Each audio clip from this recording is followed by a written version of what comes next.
ത്രിയേക ദൈവത്തിൻ്റെ വലിയ തിരുനാമത്തിന് മഹത്വം ഉണ്ടായിരിക്കട്ടെ. അഭിയന്നരായ സഹോദര മെത്രാപ്പൊലീത്തന്മാരെ, ബഹുമാനപ്പെട്ട റമ്പാച്ചന്മാരെ, ബഹുമാന്യരായ കോറപ്പീസ്കോപ്പമാരെ, വൈദിക ശ്രേഷ്ഠരെ, ഇന്ന് ഈ ദേവാലയത്തിൽ സന്നിഹിതരായിരിക്കുന്ന വിശ്വാസികളുടെ സമൂഹമേ, പരിശുദ്ധ പാമ്പാടി തിരുമേനിയുടെ 49ാമത്തെ ഓർമ്മ പെരുന്നാൾ നാം ഇവിടെ ആഘോഷിക്കുകയാണ്. 2 പിതാക്കന്മാരാണ് ഈ ദേവാലയത്തിൽ അന്ത്യവിശ്രമം കൊള്ളുന്നത്. 2 പിതാക്കന്മാരും കോട്ടയം ഭദ്രാസനത്തിൻ്റെ മേലധ്യക്ഷന്മാരായിരുന്നു. അടുത്ത ശനിയാഴ്ച കാലം ചെയ്ത ഗീവർഗീസ് മാർ ഈവാനിയോസ് തിരുമേനിയുടെ ആദ്യത്തെ വാർഷിക പെരുന്നാളാണ്, ഓർമ്മ പെരുന്നാളാണ്. ഒരാഴ്ചയാണ് ഈ 2 പിതാക്കന്മാരും തമ്മിലുള്ള വേർപാടിൻ്റെ അകലം. അതും ഒരു കോയിൻസിഡൻസാണ്. ഈ പരിശുദ്ധ പാമ്പാടി തിരുമേനിയും അതുപോലത്തെ പരിശുദ്ധ ഈവാനിയോസ് തിരുമേനിയും, അതായത് ഗീവർഗീസ് മാർ ഈവാനിയോസ് തിരുമേനിയും ഒക്കെ 2 പിതാക്കന്മാരും വലിയ നോമ്പിൽ അവരെ ദൈവസന്നിധിയിലേക്ക് യാത്രയായി. അവരുടെ ഉയർപ്പ് പെരുന്നാൾ സ്വർഗത്തിൽ വെച്ച് അവരാഘോഷിക്കുന്നു.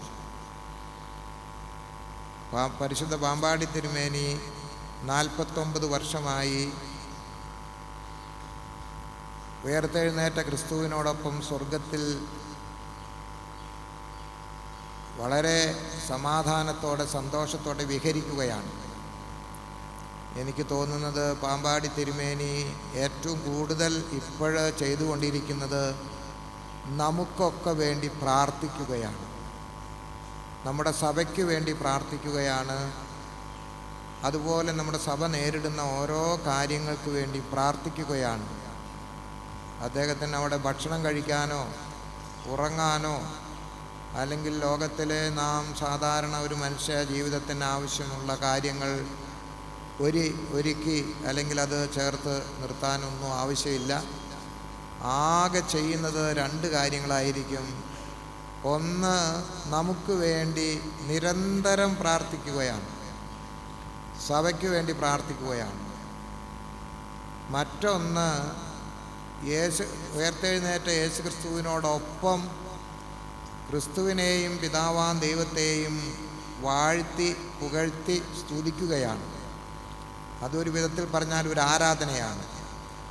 ആ സ്വർഗീയമായി ദൈവത്തെ ആരാധിക്കുകയും പാപികളായ നമുക്ക് വേണ്ടി പ്രാർത്ഥിക്കുകയും ചെയ്യുന്നു. ഈ 2 കാര്യമായിരിക്കും പരിശുദ്ധ പാമ്പാടി തിരുമേനിയും പരിശുദ്ധ ഗീവർഗീസ് മാർ ഈവാനിയോസ് തിരുമേനിയും ചെയ്തുകൊണ്ടിരിക്കുന്നത് എന്ന് ഞാൻ വീക്ഷിക്കുകയാണ്, അല്ലെങ്കിൽ അത് ആ വിധത്തിൽ വിശ്വസിക്കുകയാണ്.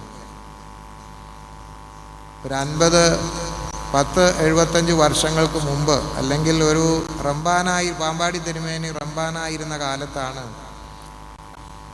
ഈ കുന്നിൻ്റെ പുറകിലേക്ക് നെറുകയിലേക്ക് അദ്ദേഹം കയറി വരുന്നത്.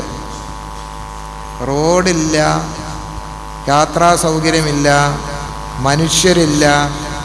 അദ്ദേഹത്തിൻ്റെ ലക്ഷ്യമെന്ന് പറയുന്നത് ഈ ഏകാന്തതയിലിരുന്ന് പ്രാർത്ഥിക്കുകയാണ്. ലോകപ്രകാരം പരിശുദ്ധ പാമ്പാടി തിരുമേനി ഒരു മഹാപണ്ഡിതനായിരുന്നില്ല. കാരണം അദ്ദേഹത്തിൻ്റെ ലോകവിദ്യാഭ്യാസം എന്ന് പറയുന്നത് അല്പമാണ്. പക്ഷേ അദ്ദേഹം ദൈവത്തിൻ്റെ മുമ്പിൽ പണ്ഡിതനും സമ്പന്നനുമായിരുന്നു. പരിശുദ്ധ പാമ്പാടി തിരുമേനി ലോകപ്രകാരം ധനമില്ലാത്തവനായിരുന്നു. പക്ഷേ ഈ ദൈവത്തോടൊപ്പം അദ്ദേഹം സമ്പന്നനായിരുന്നു. ആർക്കും ചെയ്യുവാൻ കഴിയാത്തതും അസാധ്യവുമായ, പണം കൊടുത്താൽ നേടാൻ കഴിയാത്തതുമായ അനേക അത്ഭുതങ്ങൾ ആ പരിശുദ്ധ പിതാവിനെ പ്രവർത്തിക്കുവാൻ കഴിഞ്ഞു. അപ്പോൾ അദ്ദേഹം ലോകപ്രകാരം പണ്ഡിതനായിരുന്നില്ല, ദൈവത്തോടൊപ്പം സമ്പന്നനായിരുന്നു, പണ്ഡിതനായിരുന്നു. അദ്ദേഹം ഒരു തീർത്ഥാടനം 1935 വടക്കൻ ഭാഗങ്ങളിലേക്ക് നടത്തി. തീർത്ഥാടനം എന്ന് പറയുന്നത് ആ അർത്ഥത്തിലല്ല. അവിടെയുള്ള മനുഷ്യരെ, ഞാനൊക്കെ ജനിച്ചു വളർന്ന നാട്ടിലേക്ക്, അവിടെയുള്ള മനുഷ്യരെ പകർച്ചവ്യാധി കൊണ്ട് പിടഞ്ഞു വീണ് മരിക്കുമ്പോൾ അവിടേക്ക് പോകാനുള്ള നിർബന്ധം പിടിച്ച്, കൊച്ചു കുട്ടികൾ വാശി പിടിക്കുന്നത് പോലെ വാശി പിടിച്ച് തിരുമേനി ഒരു യാത്ര ആ പ്രദേശത്തേക്ക് നടത്തി. അതായത് കുന്നംകുളത്തേക്ക്. 1935 പലരും തിരുമേനിയെ വരരുതെന്ന് പറഞ്ഞ് ഉപദേശിച്ചു എന്നാണ് ഞാൻ കേട്ടിട്ടുള്ളത്. പ്രത്യേകിച്ച് പരിശുദ്ധ ഗീവർഗീസ് ദിയൻ ബാവ തിരുമേനി അത് വളരെ സ്നേഹത്തോടെ വിലക്കുന്നുണ്ട്. കാരണം വലിയ ബാവ തിരുമേനി പോകാനാണ് ആദ്യം ഒരുങ്ങിയത് എന്ന് കേൾക്കുന്നു. അപ്പോൾ കൊച്ചുമെത്രാച്ചൻ എന്നുള്ള രീതിയിൽ പരിശുദ്ധ പാമ്പാടി തിരുമേനി പറയുന്നൊരു മറുപടി ഉണ്ട്. അങ്ങ് ആ മരണത്തിൻ്റെ വായിലേക്ക് പോയി അങ്ങ് ഈ ലോക വാസം വെടിഞ്ഞാൽ ഈ സഭ വിധവയായിത്തീരും. ഞാൻ പോയി അത് അഥവാ ഇനി മരണത്തിൻ്റെ വായിലേക്ക് പോയാലും മലങ്കര സഭ വിധവയാകുകയില്ല. എന്തൊരു വിശാല മനസ്ഥിതിയാണ്! ഒരു പകർച്ചവ്യാധി കൊണ്ട് കൃത്യമായി ചികിത്സയൊന്നുമില്ലാതെ മനുഷ്യരെ പടപടാന്ന് പറഞ്ഞ് മരണമടയുമ്പോൾ ഞാൻ അങ്ങോട്ട് പോകാമെന്ന് കുഞ്ഞു കുട്ടികൾ വാശി പിടിക്കുന്നത് പോലെ ഒരു പിതാവ് ഒരു വലിയ അപകട മേഖലയിലേക്ക് യാത്ര ചെയ്തു. അതുകൊണ്ടും കൂടിയാണ് ആ നാട്ടിലെ ആളുകൾ ഇപ്പോഴും അത് അവരെ വായ്മൊഴിയിലൂടെയും അത് കണ്ടിട്ടുള്ളവരും അവിടെ ഉണ്ട്. ഇപ്പോഴവർ കുറച്ചേ കാണുള്ളായിരിക്കും. 1935 ഒരു 15 വയസ്സ് 10 വയസ്സുള്ളവരൊക്കെ കണ്ടു കാണുള്ളൂ. ഇപ്പോൾ ഒരു 10-90 വയസ്സുള്ളവർക്കേ ആ തിരുമേനി അവിടെ വെച്ച് കാണാൻ സാധിച്ചു കാണുള്ളൂ. ആ സന്ദർഭത്തിൽ ഞാൻ പറഞ്ഞത്, മരണത്തെ ഒന്നും പേടിയില്ല ഈ പരിശുദ്ധന്മാർക്കൊന്നും. നമ്മളൊക്കെ മരണത്തെയും രോഗത്തെയും എന്തുമാത്രം പേടിക്കുന്നത്. കാരണം നമുക്ക് ഭയങ്കര പേടിയാണ്. കാരണം നമ്മുടെ ഒരു മാനസികാവസ്ഥ അതാണ്. അതാരെയും കുറ്റപ്പെടുത്തിയിട്ട് കാര്യമില്ല. നമുക്ക് കുട്ടികൾ, കുഞ്ഞുങ്ങൾ, സ്വപ്നങ്ങൾ, പ്രതീക്ഷകൾ, ധനം വേണം, അങ്ങനെ ഒത്തിരി കാര്യങ്ങളുണ്ട്. അങ്ങനെ വിചാരിക്കുമ്പോൾ പിന്നെ തിരിച്ചു വരാൻ ഒക്കോ ഇല്ലയോ എന്നുള്ളത് സംശയാസ്പദമായൊരു സ്ഥലത്തേക്കൊന്നും നമ്മളാരും പോകുകയൊന്നുമില്ല. അതത്ര ഒരു സുഖകരമായ യാത്രയല്ലല്ലോ. സ്നേഹമുള്ളവരെ ഒട്ട് വിടാനും തയ്യാറല്ല. അപ്പോൾ ഈ പരിശുദ്ധ പാമ്പാടി തിരുമേനി എന്ന് നമ്മൾ വിചാരിക്കുമ്പോൾ അദ്ദേഹത്തിൻ്റെ പേര് തന്നെ പറയാൻ നമുക്ക് പേര് പറയുകയില്ല. പാമ്പാടി തിരുമേനി എന്നേ പറയുള്ളൂ. ആ ദേശത്തിൻ്റെ തിരുമേനിയാണ്. അത് എല്ലാ മത സഹോദരങ്ങൾക്കും, എല്ലാ മതത്തിൽ വിശ്വസിക്കുന്നവരും ഈ പരിശുദ്ധ പിതാവിൻ്റെ പേര് കുറിയാക്കോസ് മാർ ഗ്രിഗോറിയോസ് തിരുമേനി ആണെന്ന് നിശ്ചയമില്ലാത്ത ആയിരക്കണക്കിന് പേര് കാണുമെന്ന് എൻ്റെ വിചാരം. പാമ്പാടി തിരുമേനി എന്ന് മാത്രം പറഞ്ഞാൽ മതി, അത് എല്ലാവർക്കും അറിയാം. അപ്പോൾ ദൈവഭക്തിയേക്കാൾ വലിയ ധനം ലോകത്തിലില്ല. ദൈവഭക്തി ഉണ്ടെങ്കിൽ ദൈവം നമ്മോടുകൂടെ ഉണ്ട്. ദൈവം നമ്മോടുകൂടെ ഉണ്ടെങ്കിൽ പിന്നെ നമുക്ക് രോഗത്തെ പേടിക്കാനില്ല, ശത്രുക്കളെ പേടിക്കാനില്ല, പിശാചിനെ പേടിക്കാനില്ല, ഒന്നിനും പേടിക്കാനില്ല. ദൈവം നമ്മോടൊപ്പമുണ്ട്. ദൈവഭക്തിയോടെ നമ്മൾ ജീവിക്കുന്നു. ദൈവത്തിൻ്റെ മുമ്പിൽ ഒരു കൊച്ചു കുട്ടിയെപ്പോലെ ജീവിക്കാൻ നമുക്ക് കഴിയുന്നു. ഒരാളോടും പകയില്ലാതെ എല്ലാവർക്കും നല്ലത് വരണം, എല്ലാം നല്ലതേ ആകാവൂ എന്ന് പറഞ്ഞ് നിരന്തരം ദൈവത്തെ ആശ്രയിക്കുകയും മുറുകെ പിടിക്കുകയും, കുഞ്ഞു കുട്ടികൾ അമ്മമാരുടെ തോളിലിരുന്ന് കഴുത്ത് മുറുക്കി പിടിച്ച് അള്ളിപ്പിടിച്ചിരിക്കുന്നത് പോലെ പരിശുദ്ധന്മാരെ ദൈവത്തെ അള്ളിപ്പിടിച്ച് അങ്ങനെ ജീവിക്കാനുള്ള അവരുടെ ആ ശ്രമവും ആ ശീലവുമാണ് ഒരാളെ ദൈവഭക്തനാക്കി തീർക്കുന്നത്. അതിനേക്കാൾ വലിയ നേട്ടം ലോകത്തിൽ ഒന്നുമില്ല. പാമ്പാടി തിരുമേനി വല്ല പുസ്തകവും എഴുതിയിട്ടുണ്ടോ എനിക്ക് അറിഞ്ഞുകൂടാ, ഞാൻ വായിച്ചിട്ടില്ല. തിരുമേനി എഴുതിയത് വായിച്ചിട്ടില്ല. വല്ല ഡയറി കുറിപ്പ് എഴുതി കാണും. പണ്ടത്തെ പിതാക്കന്മാരൊക്കെ ഡയറി കുറിപ്പ് എഴുതും. ഓരോ ദിവസവും അവരെന്തൊക്കെ ചെയ്തു, അവിടെ പ്രാർത്ഥിച്ചു, ഇവിടെ പോയി, ആ രോഗിയെ കണ്ടു, അങ്ങനെയുള്ള. ഇന്നത്തെ ഞങ്ങളാരും എഴുതാറില്ല കേട്ടോ, ഞാനൊന്നും എഴുതാറില്ല. ഈ ഡയറി എഴുതുന്ന തിരുമേനിമാരും ഉണ്ടോ എനിക്ക് അറിഞ്ഞുകൂടാ. അതൊരു ചരിത്രരേഖയായിരിക്കും. കാരണം വാകത്താനത്തെ രണ്ടാമത്തെ ബാവാ തിരുമേനി, ഗീവർഗീസ് പ്രഥമൻ തിരുമേനി, അദ്ദേഹത്തിൻ്റെ ഡയറി കുറിപ്പുകളുണ്ട്. അത് ആ കാലഘട്ടത്തിൻ്റെ എല്ലാ കാര്യങ്ങളും അത് കാണും. പോയയിടം, ചെയ്തയിടം, വന്ന കാര്യങ്ങൾ, പോയ കാര്യങ്ങൾ, സന്ദർശിച്ച ആളുകൾ, ഇതൊക്കെ ആ ഡയറി കുറിപ്പിൽ കാണും. അതവരെഴുതാതെ ഒരിക്കലും ഉറങ്ങുകയില്ല. തിരുവെഴുത്ത് വായിക്കാതെ, വേദപുസ്തകം വായിക്കാതെ അവർക്ക് ഉറക്കം വരികയില്ല, അവർ ഉറങ്ങാൻ കിടക്കുകയില്ല. പാതിരാത്രിക്ക് എഴുന്നേറ്റ് പ്രാർത്ഥിക്കാതെ അവരുടെ രാത്രിയാമങ്ങൾ കഴിയുകയില്ല. ഒരു ജീവിതത്തിലെ ഒരു വലിയ പ്രതിസന്ധി വന്നു കഴിയുമ്പോൾ അവർ വക്കീലിനെ കാണാനും കോടതിയിലേക്കുമല്ല പോകുന്നത്. അവർ പോകുന്നത് മുട്ടുമേൽ നിന്ന് അവർ പ്രാർത്ഥിക്കുകയാണ്. അതാരും അറിയുകയില്ല. അങ്ങനെ പ്രാർത്ഥിക്കുന്നുണ്ട് എന്നൊരു മനുഷ്യനെ കണ്ടുപിടിക്കണമെങ്കിൽ അത് പാടാം.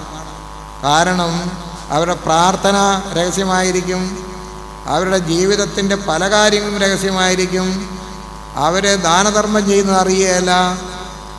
കാരണം അങ്ങനെ അറിഞ്ഞിട്ട് ചെയ്യേണ്ടതല്ല ഇതൊന്നും. അതൊക്കെ ജീവിതത്തിലെ ദൈവഭക്തിയുടെ ലക്ഷണങ്ങളാണ്. പറഞ്ഞു കേട്ടിട്ടുള്ളത് പാമ്പാടി തിരുമേനിയുടെ സന്തത സഹചാരിയായിരിക്കുന്ന, വർത്തമാനം പറയാൻ അറിയാൻ പാടില്ലാത്ത ഒരാളുണ്ടായിരുന്നു.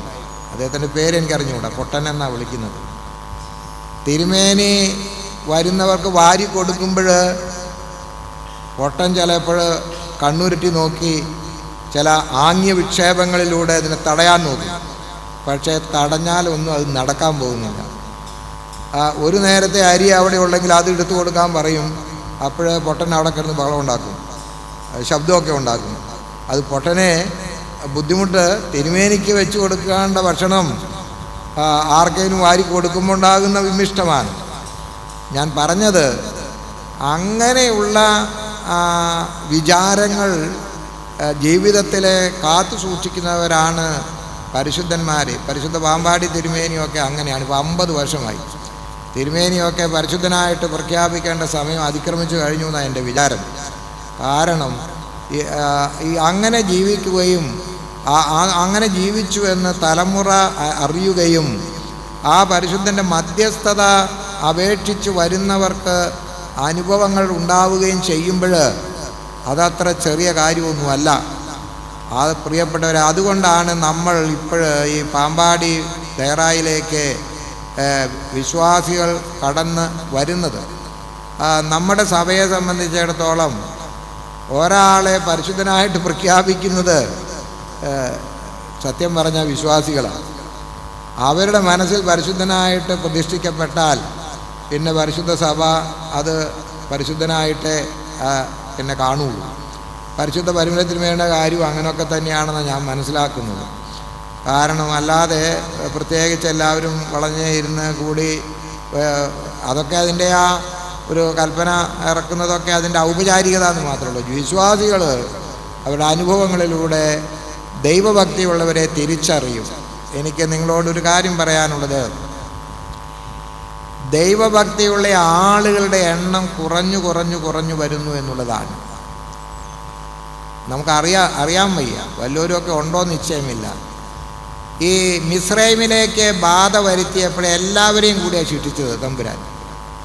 എന്ന് പറയുന്നത് പോലെ ഇപ്പോഴ് നമ്മളെ ശിക്ഷിക്കുന്നത് വൃക്ഷങ്ങളും സൂര്യനും ഭൂമിയും ജീവജാലങ്ങളും ഒക്കെയാണ്.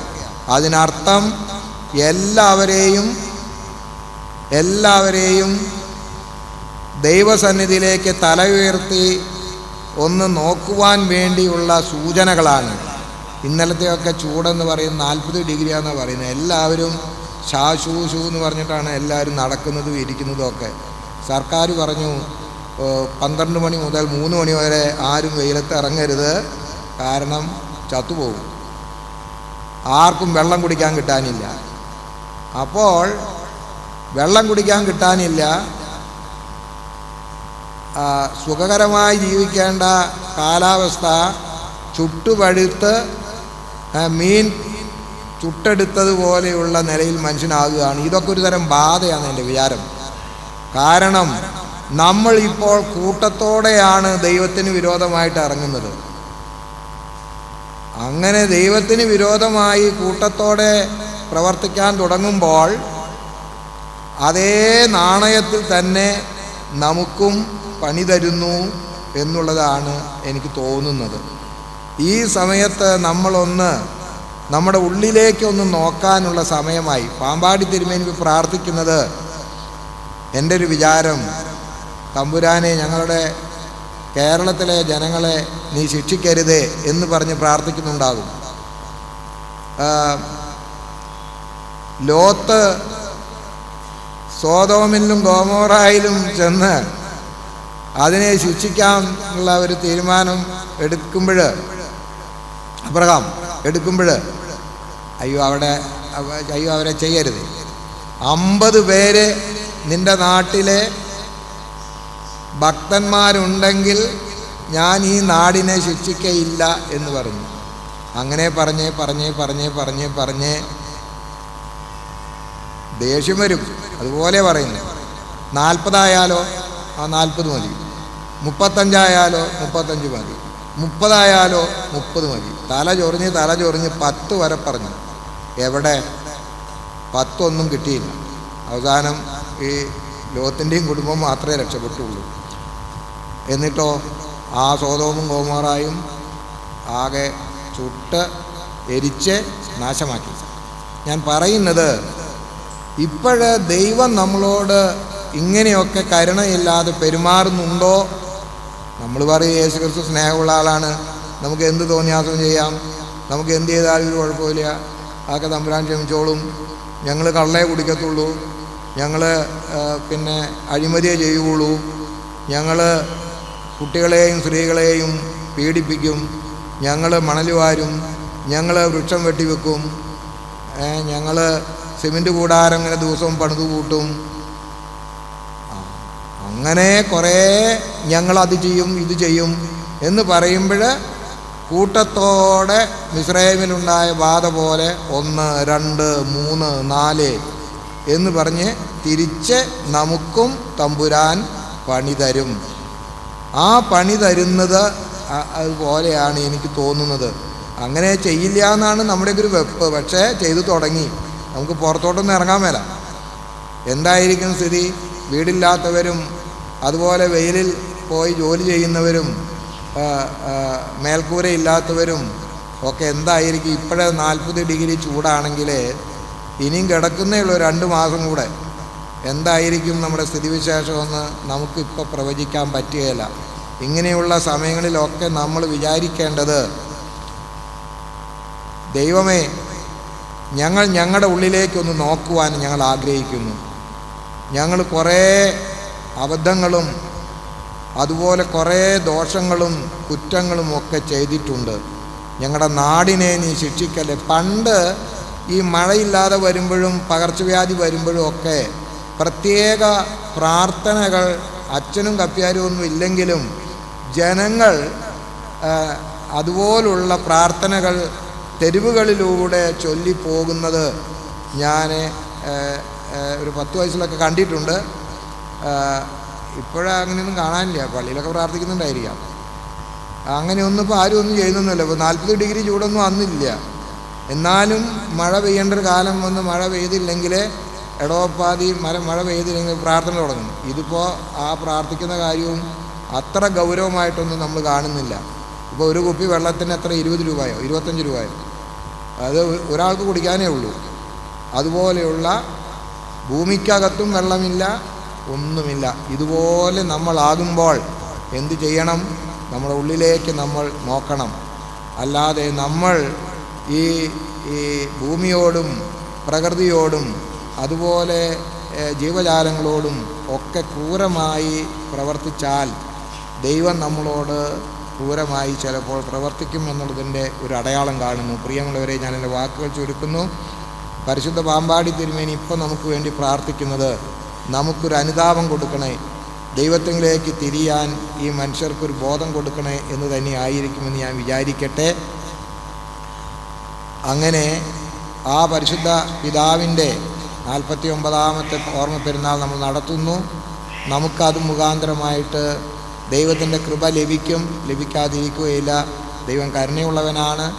ദൈവം കരുണയുള്ളവനാകുന്നത് പോലെ നമ്മളും മറ്റുള്ളവരോട് കരുണയുള്ളവരാകണം.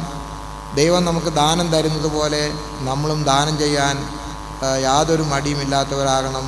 അതൊക്കെയാണ് ദൈവം നമ്മൾ പ്രതീക്ഷിക്കുന്നത് എന്ന് ഓർമ്മിപ്പിക്കുന്നു. ഞാൻ വാക്കുകൾ ചുരുക്കുന്നു. പരിശുദ്ധ പാമ്പാടി തിരുമേനിയുടെയും മറ്റേ